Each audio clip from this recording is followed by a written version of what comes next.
everyone that is tuning in here today. I know we're still waiting for one school to get connected from Florida. Hopefully they get connected before as things get going and they can get involved in the program. So, but to everyone else, I want to say good morning and good afternoon, depending on what part of the country that you're on. My name is Jerry Shockey. I oversee all the youth and educational programs here at the Pro Football Hall of Fame. We're really excited that you guys got to tune in for this Heart of the Hall of Famer series featuring Pro Football Hall of Famer Mr. Dermontti Dawson.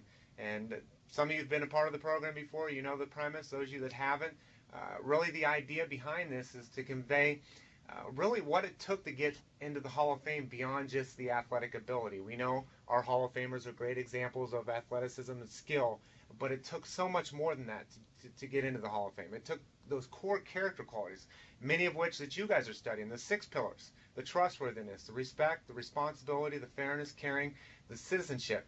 It took those things to go on to be a Hall of Fame player. Well, those aren't just character qualities to be a Hall of Fame player. They are character qualities to be a Hall of Famer in life. And those are character qualities that you carry with you at home, with your families, in your communities, at your churches, with your schools and your peers, and when you start working in your business. So that's what we hope to convey here today is a little bit about some of those character qualities that helped Mr. Dawson achieve a level of excellence that, to give you an example, there have been over 20,000 players that have played in the National Football League since it started in 1920. There are only 280 members of the Pro Football Hall of Fame. So it just gives you an idea of how elite of a class it is to get into the Pro Football Hall of Fame. And what you'll find, and Mr. Dawson is a great example of this, is that many of our guys have been just as successful, if not more successful, off the field. It's hard to believe that, but they've been more successful off the field. And it's because they have the drive, the determination, and the dedication, and all those sorts of character qualities, and the trustworthiness, and respect, and responsibility, all those things that you guys are studying. So we're really excited to give you the opportunity to speak with Mr. Dawson here today about his life experiences and what advice he has for you. But before we get to Mr. Dawson's opening remarks, there are a number of folks that help make this program possible, and we can't go without thanking them. And first and foremost, those fine folks at the San Diego Community College District, thank you very much. They have opened their doors to Mr. Dawson and allowed him to come into their facilities and utilize their studio so he could connect back to us and connect out to your students. So Chris and Caesar, thank you very much. It's greatly appreciated, everything that you've done for us. Interisys Networks, they are hosting this program for us. So we greatly appreciate the fine folks at Interisys Networks for hosting this, and a few others that are going to be coming up here in California. So we greatly appreciate our friends there at Interisys Networks, Rick Edson and Eric Rowe. Thank you very much. As always, our good friends at eTech Ohio, as many of you know, they bridge all these conferences together for the entire state of Ohio. They serve all the public entities in the state of Ohio. But Mark and Paul and Josh and a number of folks there, thank you for making this possible and all of our Heart of the Hall of Famer series possible. We have to thank the teachers, obviously, because the teachers did the hard work, prepped the students, made the arrangements, all those sorts of things. So thank you, teachers, for making this possible. But last but definitely not least, we always have to thank the students, because the students are really what drive the program here today. And what I thought we'd do is give the students an opportunity to give a little shout out, a little school spirit if they want to. So in a moment here, I'm going to ask the school to unmute their microphone, and feel free to give a shout out when I do that. So we're going to start it off just because they're veterans to it and they know what to expect. We're going to go to Parlin, New Jersey, Samso Upper Elementary. If you want to go ahead and give a shout out.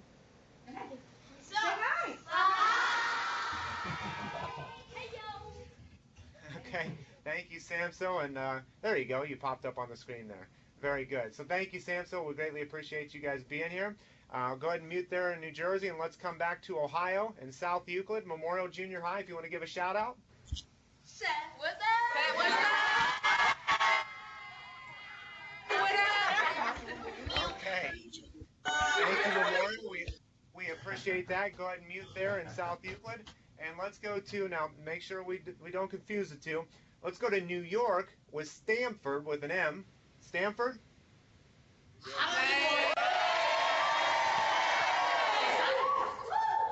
All right. Thank you very much. And we will go to now, we'll go Stanford with an N in Montana. Go ahead. What's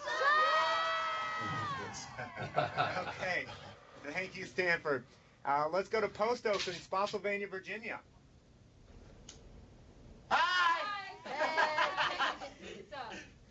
Thank you, Post Oaks. We appreciate you tuning in. And hopefully, let's check and see if they got connected. Driftwood Middle School in Hollywood Hills, Florida. Did you get connected? Yes. Yes. Hello. Say hello. Okay.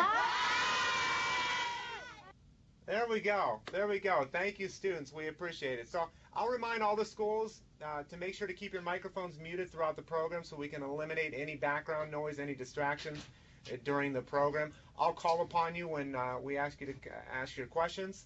And then even after you ask your question, if you could immediately mute your microphone afterwards, again, so we can eliminate any of those distractions. But what I'd like to do now is go ahead and go with our introduction of Pro Football Hall of Famer, Mr. Dermontti Dawson. He was the Steelers' second-round draft pick, the 44th player overall in the 1988 NFL Draft. He became a starting center in 1989. He had some big shoes to follow, replacing future Hall of Famer and now Hall of Famer Mike Webster. He was named co-AFC Offensive Lineman of the Year by the NFL Players Association in 1993. He was selected as NFL Alumni Offensive Lineman of the Year in 1996. And now get this, as an offensive lineman, especially as a center, he played in 170 consecutive games. He was named First Team All-Pro 6 consecutive years, selected to play in 7 consecutive Pro Bowls, and was born in Lexington, Kentucky. And obviously in 2012, Mr. Dawson was bestowed the biggest honor that any individual player can receive, and that's being enshrined into the Pro Football Hall of Fame. But that's just a small part of who Mr. Dawson was his football career. I think what you'll find here, that's what we like to focus on, is not only the on-the-field things, but the off-the-field things as well. So let's hear about some of his experiences off the field. Number one, currently he's a Vice President of Sales for Primetime West, which they are a promotional product and business company. He's been there since 2010. He also partnered with Star Pass Sports Management Group, which represents athletes for National Football League, Major League Baseball, and he's done that since 2012. He's got a lot of affiliations and some recognitions as well, many from his alma mater, the University of Kentucky. He was the University of Kentucky Philanthropist of the Year in 2001, University of Kentucky College of Education Alumni HOF 2003, Kentucky Athletic Hall of Fame 2003, the Kentucky Alumni Association Hall of Distinguished Alumni in 2005. He was part of the University of Kentucky Board of Trustees from 2005 to 2011, and also University of Kentucky Athletic Board from 2005 to 2011. I don't know if you guys get a little theme there. I think he's a big fan of Kentucky, the Wildcats. I gathered that there. But he received his degree from his BA in education from the University of Kentucky. Hobbies include hunting, fishing, golfing, so an outdoors guy. But I think what's really important too is one of the pillars that you guys are studying is caring and then citizenship as well. And this is where I really find our Hall of Famers really shine, is through the foundations and the organizations and that they work through to help people. And he's another great example of that. He's been involved with the Boys and Girls Club, Visually Impaired Preschool Services, the Leukemia and Lymphoma Society, the American Heart Association, and then the Junior Seau Foundation. So before I ask Mr. Dawson to share his opening remarks, what I would like to do is go to a video.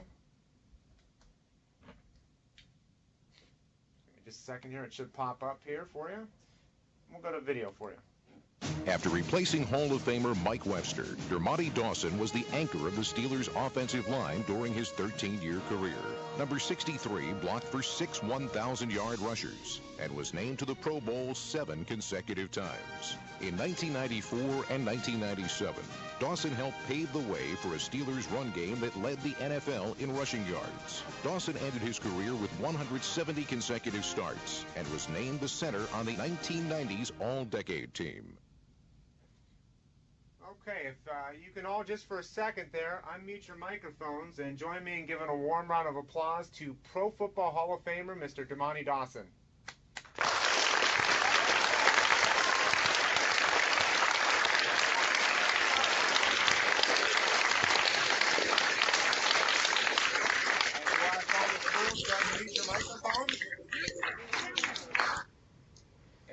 Dawson, the microphone is yours, sir. Good morning, guys. Happy Valentine's Day. Can they hear me? Yes, they can. They just got their mics muted right now. Oh, okay. Well, hey, guys, you know, throughout my whole life, not just football, but growing up, you know, I've always tried to, these characteristics, you know, I've always tried to apply them to life in general, and that's work, you know, family, and football. And these character qualities have helped me achieve success, and I've had failures as well. But I still go back to the character. Trying to think of the word I'm looking for, but these characteristics, and you know, they have taken me to great levels in my career, football, business, and family.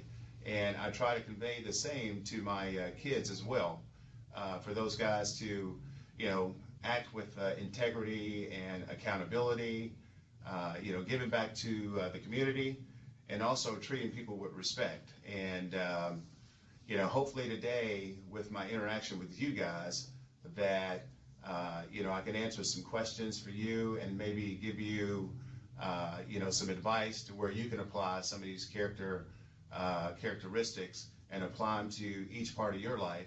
And you just never know where life is going to take you. But I want to thank you guys for allowing me, you know, this time to interact with you, and I'm looking forward to hearing some of your questions. And thank you, Mr. Dawson, for your opening remarks. We greatly appreciate it. And students, you know, this is your chance now. This is, you know, your time to shine and ask those questions. Mr. Dawson's one of the most open and sincere people that you'll ever meet. So feel free to ask those tough questions if you want to. But this is your opportunity to talk with someone who's one of the greatest that has ever played in the National Football League. What made him great? What kind of drive? What kind of determination? What kind of perseverance? What obstacles did he face in life? Could have been obstacles of a defensive end. Could have been the obstacles of life adversity. You know, people go through deaths in family. People go through a lot of different adversities in their lives. So, you know, this is your chance to ask him those questions. And what we're going to do is we're going to go in the order, just kind of how I've introduced you guys, is we'll go Samso, Memorial, Stanford, New York, Driftwood, Post Oaks, and then Stanford, Montana. And we'll go in that order. We'll go one question from each of you. And then, as I said, I'll call upon you, unmute your microphone, ask your question. If you can mute your microphone immediately following, that would be greatly appreciated. And then we'll rotate around as many times as we can. So, Samso, I know you guys got some great questions prepared there. So let's start off the program with from Samso Upper Elementary. What advice would you give young people to help us make the right choices in life and always have good character? Could you speak up? I really couldn't hear the question. Scream it. What advice would you give young people to help us make the right choices in life and always have good character? Well, you know, I think you know, character starts at home, you know, with your mom and dad and those guys, you know, telling you right from wrong. And then, you know, once they try to instill those values to you, you know, then it's up to you to kind of carry that forward when you're in school. And right now, I assume that it's elementary or middle school? Elementary school. Fourth grade. Okay. Well, you know, right now, you know, you guys are very impressionable, and I think, you know, sometimes your friends have more influence on you than your parents. And that's where you have to have your parents' voice in the back of your head telling you if, you know, once they have taught you about doing right and wrong, then that's when it's up to you to not give in to the peer pressure and make the right decision. You know, even though it may not be the popular, you know, choice with your buddies, but still, you know, I think if you just, you know, operate with a little integrity and just stick to your guns, you know, it carries you a long way. And also, you don't get in trouble and you keep your nose clean, and it just helps you in life because you can apply that, from elementary school to middle school and all the way to high school. Great question to start off the program there, Sam. So let's go to Ohio. Let's go to Memorial Junior High.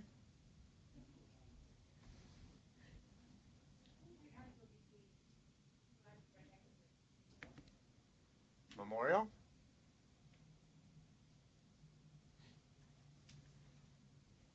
One last chance, Memorial. You may have your microphones muted and not realize it.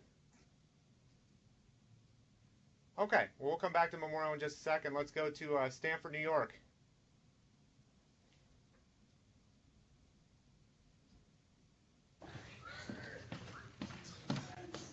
How important is loyalty on and off the field?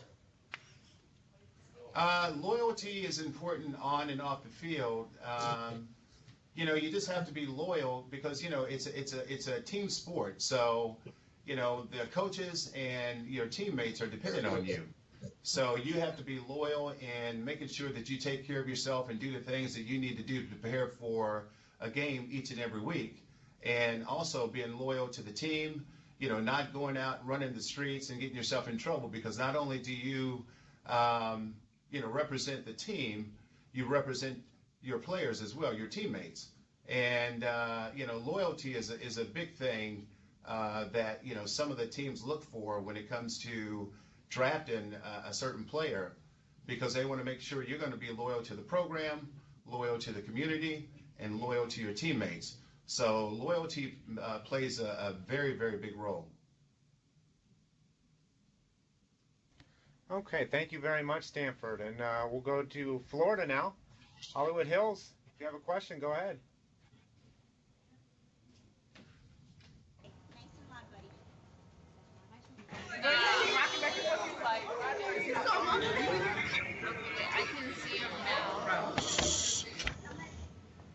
Okay, go ahead, read the question. What character qualities do you believe it takes to be successful in all areas of life? I think the characteristics that I look for in somebody, and I think that will help you in life, is just accountability and integrity. Operating with a level of integrity. Do what you're going to do, what you're going to say you're going to do, and that carries forward throughout life. But also dependability as well. That people know that they can count on you. When you say you're going to do something, then make sure that you do it. And I think that takes you will really take you very far, not only in school but in life as well, and also your work after college. So I think it's very important. Thank you, Driftwood. And let's go to Virginia now. Spotsylvania, Post Oaks.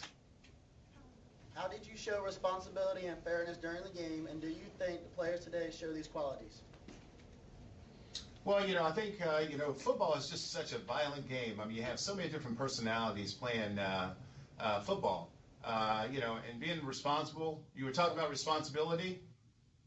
I mean, you have to be responsible in playing within the boundaries of the rules that are set for the NFL. And the reason why you need to be responsible is because you have so many guys out there that, they are out there trying to do a job, and you don't want to hurt anybody intentionally.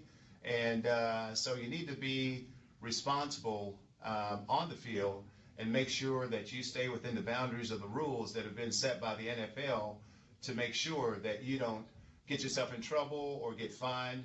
And, now, today, you see a lot of guys that the NFL are fining because they are not staying within the boundaries of the rules and not being responsible in carrying those rules out. You see it more and more. And, Roger Goodell, the commissioner for the NFL, is really making a point, because the only place that really hurts them is suspending them and fining those guys and hurting them in their pocket where they're getting fine game checks. But, responsibility is a big thing. You can be physical as a football player, but you can also play within the confines of the rules set by the NFL to make the game a safer game for everyone playing. So I think, responsibility is paramount. And thank you, Post Oaks. Let's go to Montana. Stanford. Okay. What is your strongest characteristic? Well, I would think my strongest characteristic is integrity and dependability. You know, I've always kind of lived my life. I said, you know, when I talk to people and you do a lot of events and you meet a lot of people, you know, I just want to make sure that I'm going to be dependable and operate with integrity. I'm going to do what I say I'm going to do, and they never have to worry. Because, you know, sometimes in the NFL, you know, workplace, you have people who try to bend the rules and they try to come in late. And I think, you know, if you're going to be a stand-up person, you have to be on time, you have to be dependable, and you have to be reliable and operate with a certain level of integrity where people know that you are for real and that you're going to get the job done and you're going to be where you need to be, do what you need to do. And, you know, a lot of employees look for that in their employees. And, you know, it's just one of those things that I think, you know, it carries, it's got a lot of weight when people evaluate and look and to see how well you are as far as, you know, is he a person who has, you know, integrity and also discipline, you know, and I think it does carry you a long way. Thank you very much, Stanford. And Mr. Dawson, if I can interject a question as well. One of the reoccurring themes that seems to come up when we do these, we've done these with 40 guys now all over the country, and one of the things they talk about, in order to be great, you have to surround yourselves with great people. What do you have to say to that, both on and off the field? Yeah, that's true. You know, I mean, you're a product of your environment and the people you hang around. And, you know, the thing is, you know, with the NFL and just, you know, work in general, you know, whatever job it may be in school, you know, you are a direct reflection of the people you hang out with. Because even though you may be, you know, a very kind, generous person, if you hang around somebody who is not that way, you know, somebody who is mean and treats people the wrong way, then that reflects on you and your character as well. Because, you know, they ask why, or they would question, why are you hanging around a certain person that is not in line with some of the beliefs that you may have? And, you know, that's where a lot of kids now have to, you know, sometimes you have to separate from, you know, your friends, the ones that are the ones who are pulling you down as opposed to the ones that are lifting you up. And I think it's very important that, you know, we surround ourselves with good people no matter what we do, because, you know, it's tough enough as it is, but, you know, when you have people who bring you down, it's very hard to be successful, and it becomes a problem. Thank you, Mr. Dawson. And let's start back to the top again. Let's go back to Samso in Parla, New Jersey, if you want to go ahead. Come straight right up front. Okay, look at the screen. What character trait do you feel is most important to be successful? What's the most important characteristic to be successful? I think for me, I think accountability. Throughout my whole career, whether it be high school, college, or the professional ranks, you know, I think accountability is everything. And, you know, for me, I wanted to make sure that I didn't let anybody, you know, coaches or teachers or anything down. So whatever was put in front of me, whatever task, I wanted to make sure that, you know, that the teachers knew, or my coaches knew, that all they had to do was tell me once and I was going to get it done. But, you know, I think you know, just operating with a certain level of integrity, I think that is my strongest characteristic. Thank you very much, Samso. And I think Memorial, you got rejoined there. I think I see you connected back in. Memorial, if you want to go ahead with the question.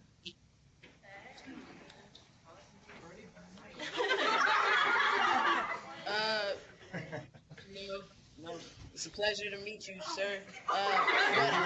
You as well. Thank you. Thank you. Okay. Out of everything, out of all the sports in the world, what inspired you to try football? Did that come naturally, or like it was your choice? Well, my football career was totally different than most guys. A lot of guys who started out in football, they started out in Pop Warner. Myself, I played my 9th grade year in middle school, and I was a blocking dummy a vast majority of practice. It was a hot practice. I'm out here. I didn't play any games. So, to me, that was a bad experience. So when I went to high school, I decided not to play football my 10th grade year, and I ended up running track, and I've been running track since elementary, field day and middle school and high school. So I decided to wrestle and also be on the track team. But I had one of my coaches, my presenter at the Hall of Fame, Steve Parker, he had just been hired as a coach of the football team at my high school. And I was coming out of biology class my junior year, and he thought I was a student because I've been the same height, about 6'3", and I weighed about 225 my junior year. So he came to me and said, "Son, where have you been all my life?" He said, he wanted to try to get 2 of my track mates that were on the football team to get me to come try out for football. And so I ended up, trying out for football and played my junior and senior season. And then I played well enough to, and then also when I was in college, I didn't start until my junior year as well. And then I played well my junior and senior year. And then I was able to get drafted, got invited to the National Combine, also got invited to play in several All-Star games. And that's how my career started. It was by chance. I wanted to go to the Olympics. I was, an All-American in track and field and in shot and discus. And I won the state of Kentucky 2 years undefeated in both shot and discus. And I had more scholarships for track and field as opposed to football. So that's how it all started. Thank you very much. I just want to remind all the schools to please make sure to keep your microphones muted throughout the program. Greatly appreciate it. And let's go ahead and go to New York with Stanford.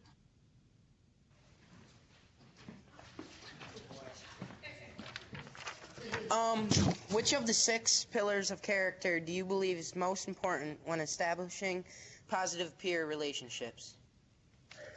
Positive peer relationships? Yes, sir. I think the golden rule, treat others the way you would like to be treated. I think the golden rule applies to that. The loyalty that you show to your friends and classmates. I think that's the most important character quality that that will get you to that point. I think that's the most important. Thank you very much, Stanford. Let's go back to Florida. Driftwood.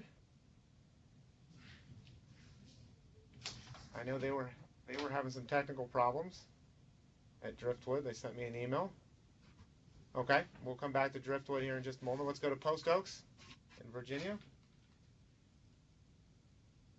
How would you explain teamwork to a group of kids at an elementary school level, and how could they demonstrate it?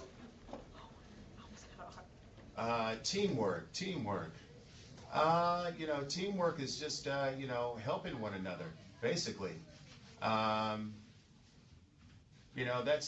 a tough question. It's just really it's just working together as a group. Putting aside differences in opinions and thoughts and trying to reach a common goal. And you can do that by just not letting egos dictate. The choices made. And I think that's the easiest way to do that.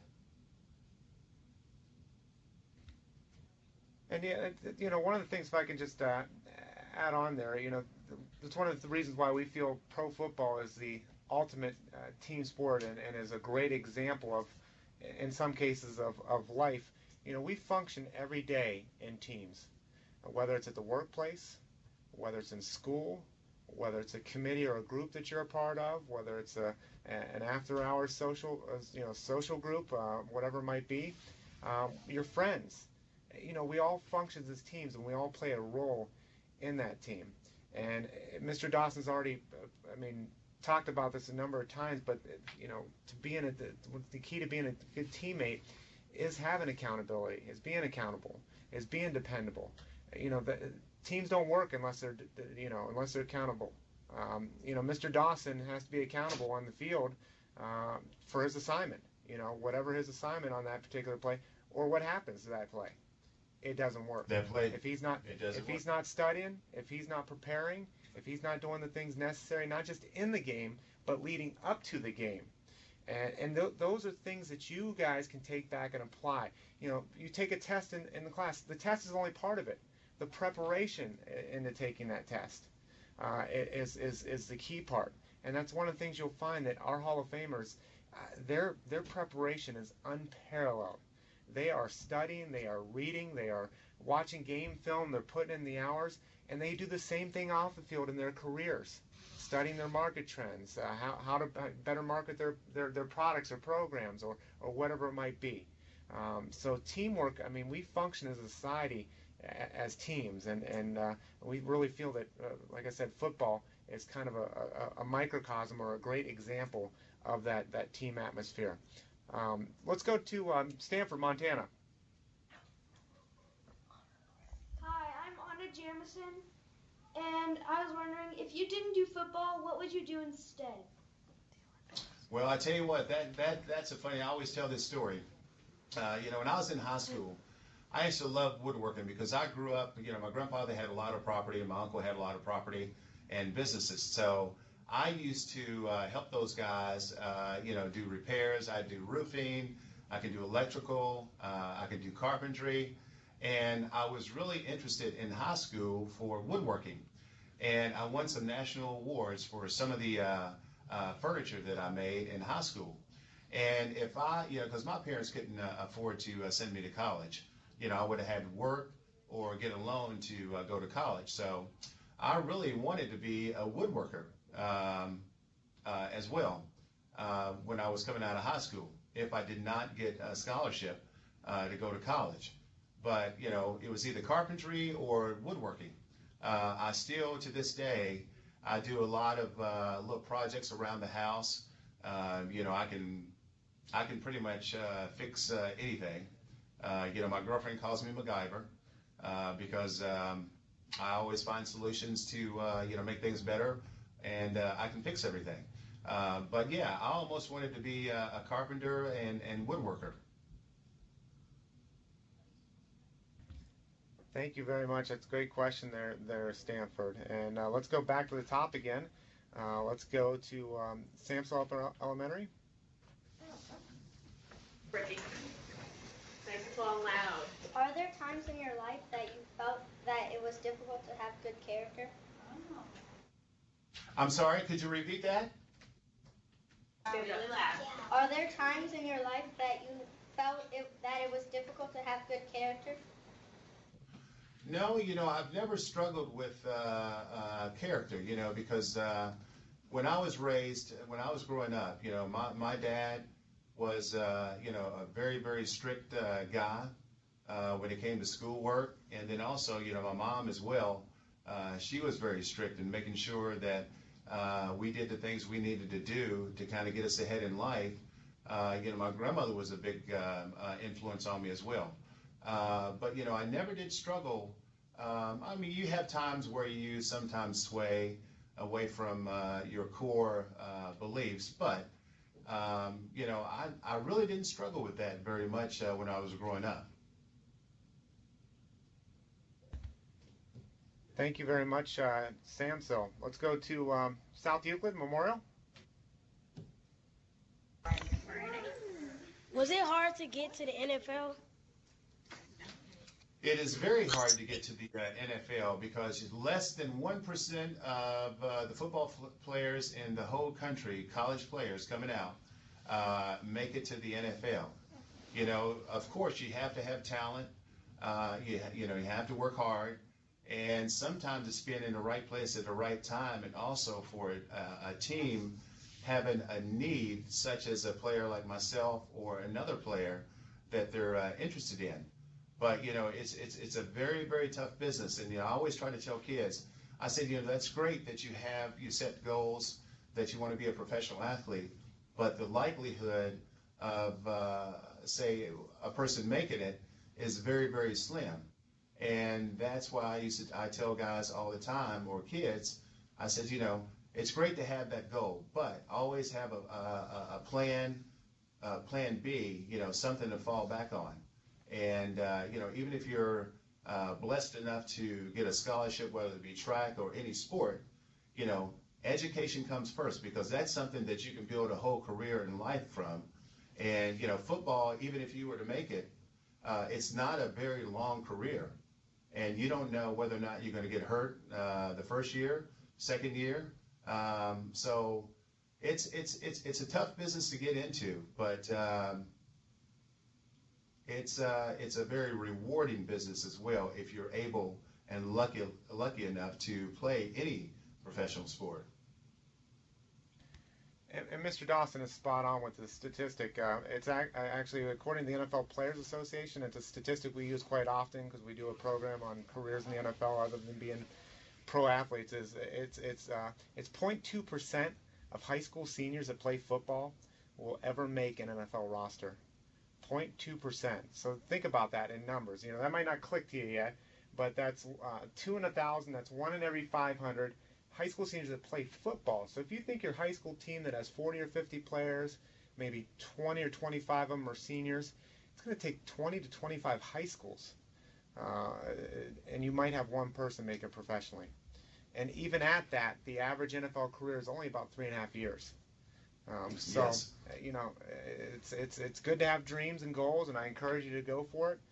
But know that if you have the opportunity, as Mr. Dawson said, to get scholarships and things like that, take advantage of that. Use your athletics to bolster your education, because your education is going to carry you a lot further than your athletics ever will. And so just take that little bit of advice. Great question there, Memorial. Let's go to, I think we're at Stanford, New York.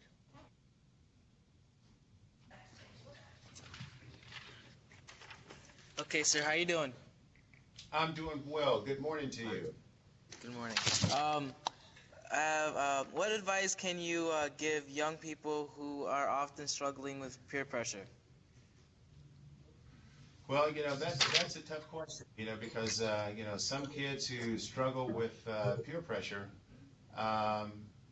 you just have to be true to yourself. And we know right from wrong. I'm sure your parents have taught you guys right from wrong, and when it's wrong. If somebody is trying to persuade you to do something that you don't want to do, and you feel pressured into it because, you got your buddies and you don't want to look bad in their eyes. But, peer pressure is a very strong thing, and it has a little bit more weight than what your parents are telling you. But you just have to stay strong, and you may lose a friend if you do not, go along with what they're, wanting you to do, and that it's not right because your parents have said it's not right. But you just have to be strong, and sometimes you have to make those hard decisions and separate from people that are trying to get you to do the wrong thing. And that it's wrong, but you just have to be the stronger person and just say no. And that's a great question. And I also think we should look at it from the other side as well. Is that, there is positive peer pressure as well. We always look at the negative peer pressure. There is positive that you guys, and going back to what Mr. Dawson said about surrounding yourselves with positive people, there's peer pressure to say, hey, let's stay after this practice to shoot 1,000 free throws. Hey, let's study a little harder to do this test so we both get A's on it. Let's do the things necessary to achieve so we can go on and achieve great things in life. If you surround yourselves with those positive people, more often than not, you're going to have those positive peer pressures that are involved in your life. So thank you, Stanford. Great question. I see Driftwood is back and connected. Hopefully you're getting video and everything there. If you can go ahead, Driftwood, if you have a question.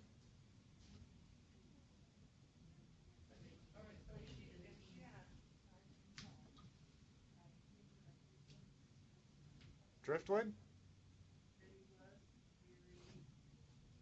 Okay, well, I see them connected, so maybe they're still having technical issues.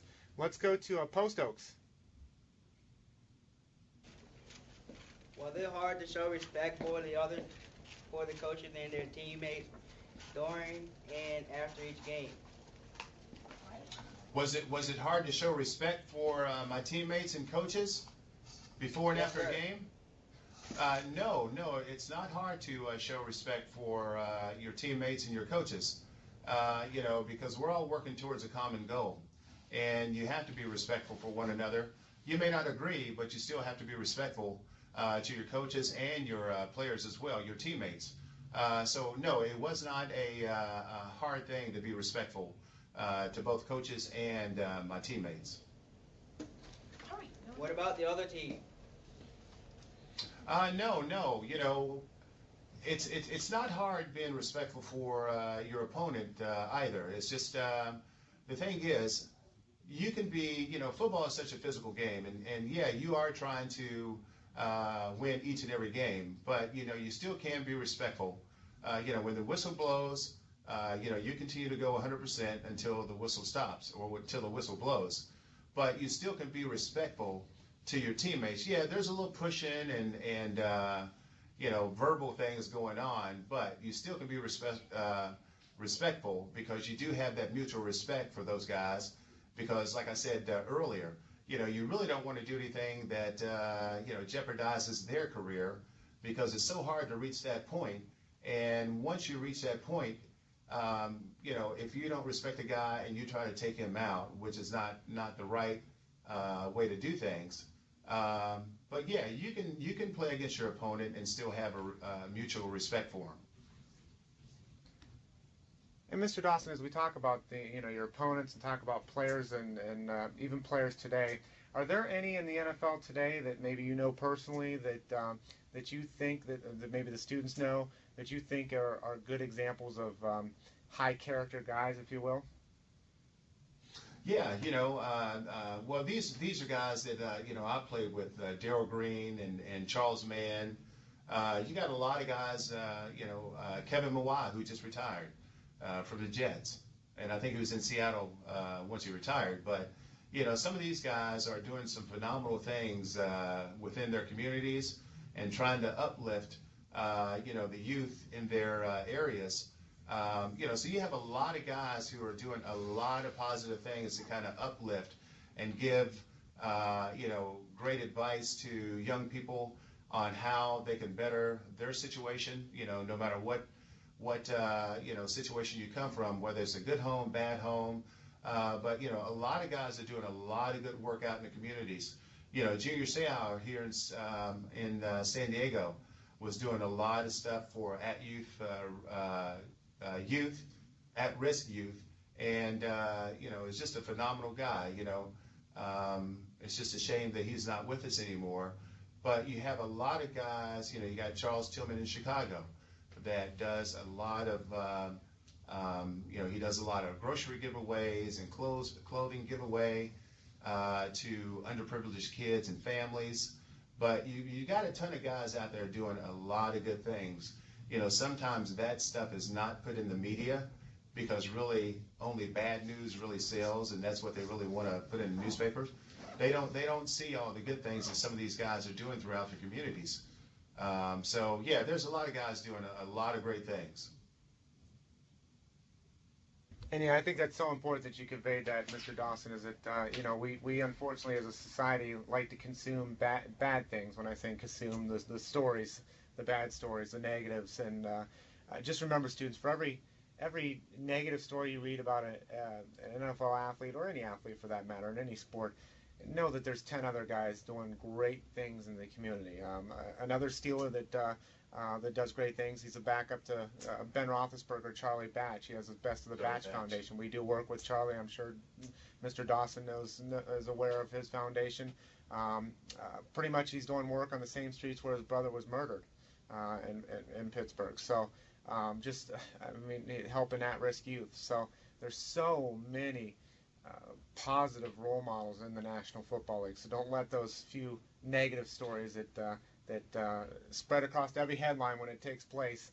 Don't forget about all those positives that are That's out right. there. I lost my I think it was Stanford maybe. Who was the last question? That's okay. Go ahead, Stanford. I lost my place. Hi, I'm Jake, and how do you feel about the concussion discussion that's happening around now? Next time. Concussion discussion. Well, can you say that? Well, say that 3 times fast. the concussion stuff that's going on in the NFL. Yeah, you know it's a very touchy subject. You know, we know as players that high-speed collisions are going to cause concussions if you get hit the wrong way. But I mean, I think it's important for the NFL, and I think they're doing a great job now. As far as if a guy said he has his bell rung, to take him out, evaluate him, and if he's not able to play, then keep him out and do more tests and follow-up and make sure you have a baseline to make sure neurologically that he's not having any problems. When I was playing, concussions were not that big of an issue. If you were to come to the sideline and say, just give me a minute, I got my bell rung a little bit, it wasn't as important, I guess. I mean, it was important, but they just didn't do the same procedures. The same procedures weren't in place that they are now to try to prevent that. But I think it's important that the NFL is doing that, and it's great because I mean, neurologically, now they're talking about some of the head trauma, especially and I worry about myself as well. Short-term memory loss, and then also the onset of Alzheimer's, dementia, does it accelerate, both of those degenerative type of brain injuries. And now, they're doing all these the research on guys who have passed away, and the families have donated their brains to science.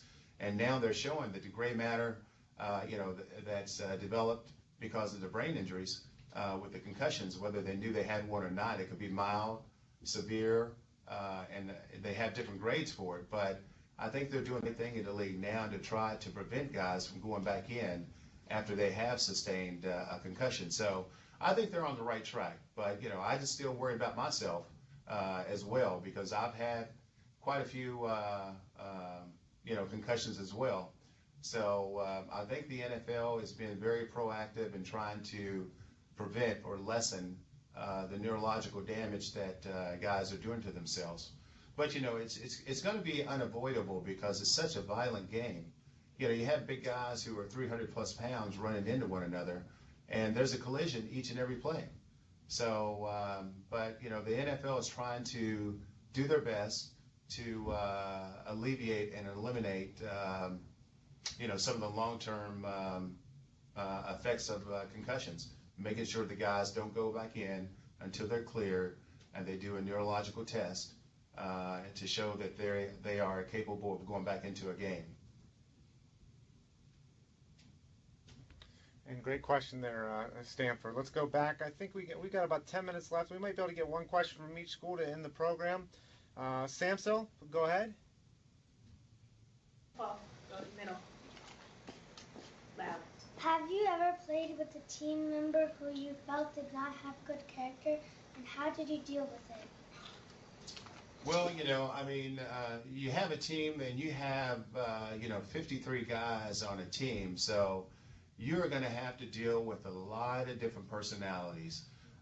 Some guys don't see eye to eye, and some guys don't, some guys just don't get along. I mean, that's just like in life. If you think about your classroom, you guys have so many guys, so many people in your classroom, and I'm sure everybody doesn't get along. So, but as a team, collectively, we all have the same goal that we are trying to achieve, and that is to reach a Super Bowl. And sometimes you have to set aside, your differences, because we're all working towards a common goal, and that goal for us is to, make it to the Super Bowl. And with that, each player has a certain responsibility that he has to do and a task that he has to do. And, sometimes you look past, some of the, things that you don't like about a certain person in order to get the job and work towards a common goal. And that's how you deal with it. It's not like you have to hang out with them after practice, but when we're on the field, we're all working towards a common goal, and you have to put differences aside. Thank you very much, Sam. So let's go to Memorial. Who was your inspirational person to play football? Well, my inspirational person to play football, really, when I was in high school, I had two of my teammates that were on the track team that kind of convinced me to go out. But as far as, that I really didn't follow football in high school. And I just kind of played, and because my buddies wanted me to play, and then I ended up getting scholarships to multiple universities. And I chose the University of Kentucky. And like I said once before, I just started my junior and my senior year. But really, I didn't have anybody other than my teammates kind of convinced me to go out and play. And then that just kind of took me to another level, to college. And then after playing in college, I was able to be drafted.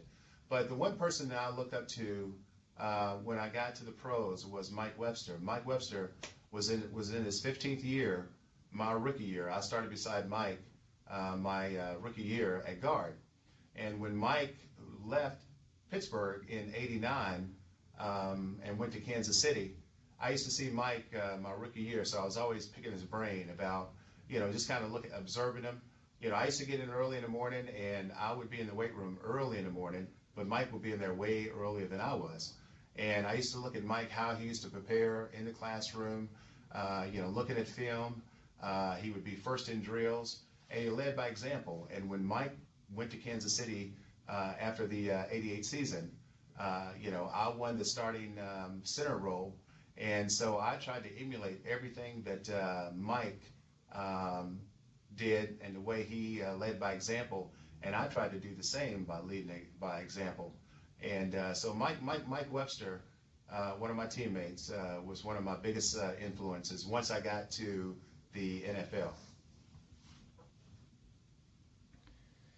Yeah, thank you very much. I think that's one of the things that students, you see the I guess the end result of preparation on Sundays with the games, but you don't see the work that goes into that, the hours in the weight room, the conditioning, the two-a-days, and all those sorts of things. So, and then even at that, players like Dermontti Dawson, players like Mike Webster, even going beyond what they did in practice, making sure that they get the extra reps in that they need to perfect their craft, making sure they are studying as hard as they possibly can to make sure that they know the playbook ins and outs, what other players' tendencies are, all kinds of different things that they have to study on a week-to-week basis to get prepared for that game. So, I think once people see the preparation, then they might say, oh, maybe I don't want to be a pro athlete. It is a lot of work, I mean, they're not just out there just playing football on Sundays. They are putting in some work. Believe me, they are. So let's go to Stanford in New York.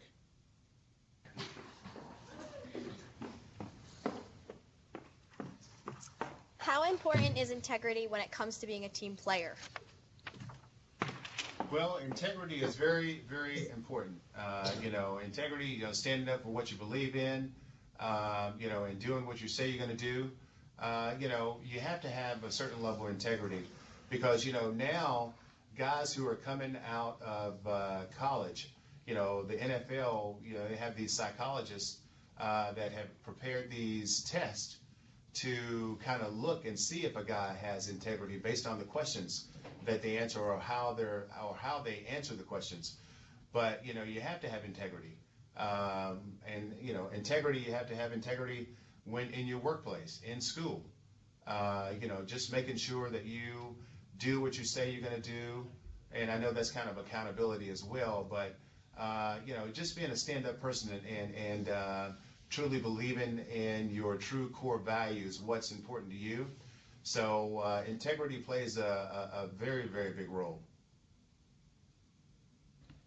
Thank you, Stanford. And I think our friends at Driftwood, I think you got connected. I got an email from you. Driftwood, if you got a question. Okay, please forgive us if you've already asked this question, but this is you ever take a leadership role as a youth? If so, what was it? Did I take a leadership role as a youth, and what was it? Yes. Well, myself, when I was growing up, I was not a follower. I was pretty much a leader, and guys kind of looked at me to see, okay, well, what are we going to do next? I used to have a bunch of buddies, and of course, and a lot of that came from my upbringing, because my dad was such a authoritarian that, his voice would ring in the back of my head if I even thought about doing something wrong, because I know I'd have to deal with him.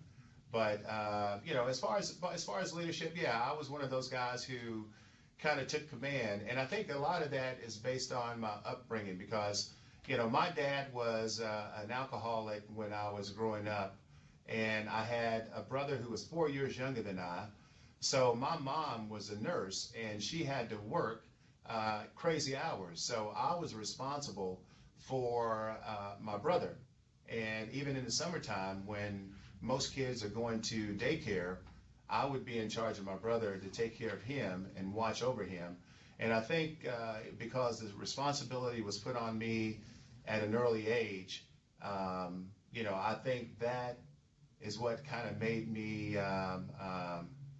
take a leadership role and be more of a person who initiates and tries to do things, as far as being a leader. And I think that's just based on my upbringing and my mom. Thank you very much. Great question there, Driftwood. Wait. No, it wasn't asked. So good question. Let's go to Virginia, and then we'll go to Stanford and Montana to close out the program. Post Oaks?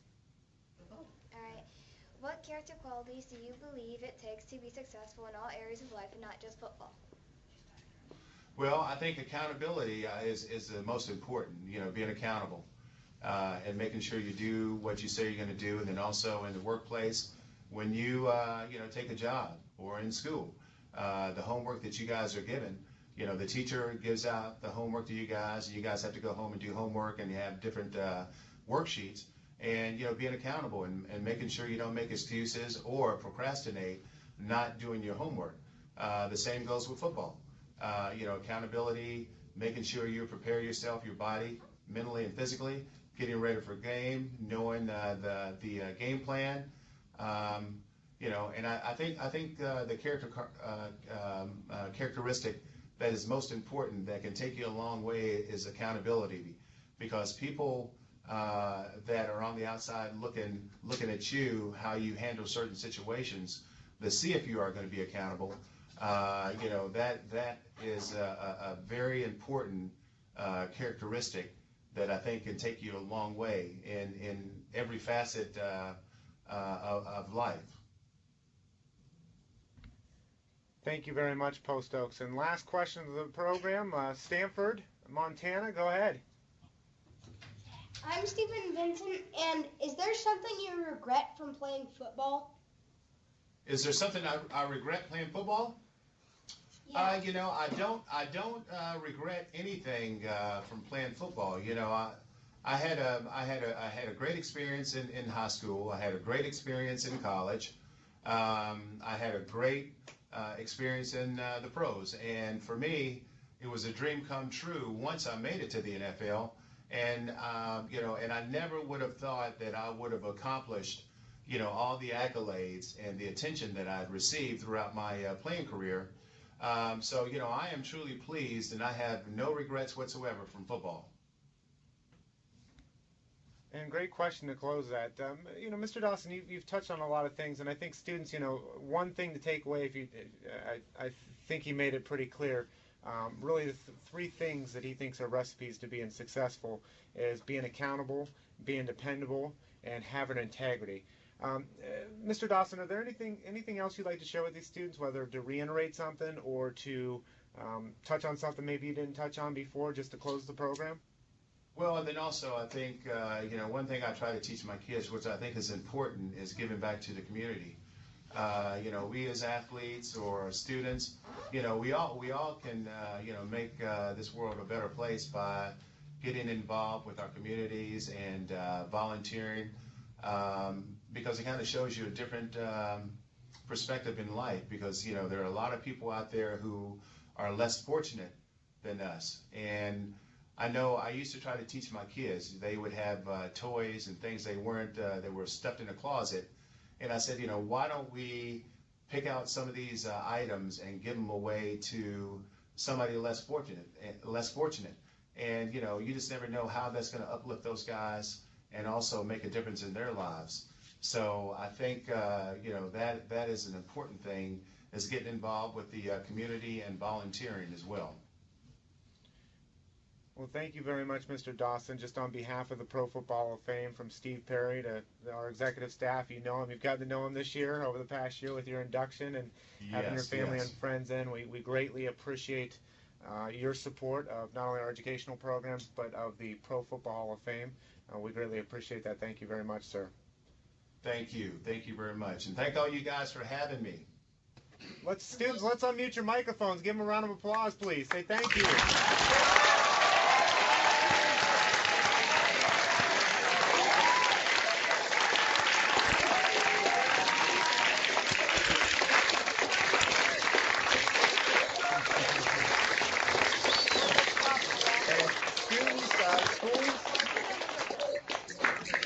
First and foremost, I'd like to thank you guys, because you did all the work on your end to make sure that this took place. So thank you to the teachers, the students. Again, thank you to the San Diego Community College District. Thank you to Enteresis Networks for making this connection possible. And especially our friends at eTech Ohio. The conference is about to end. Yeah, there you go. There's our 5-minute warning. I'm just going to disconnect. So you guys have a great day. So, thank you. This concludes the program. Thank you. Thank you.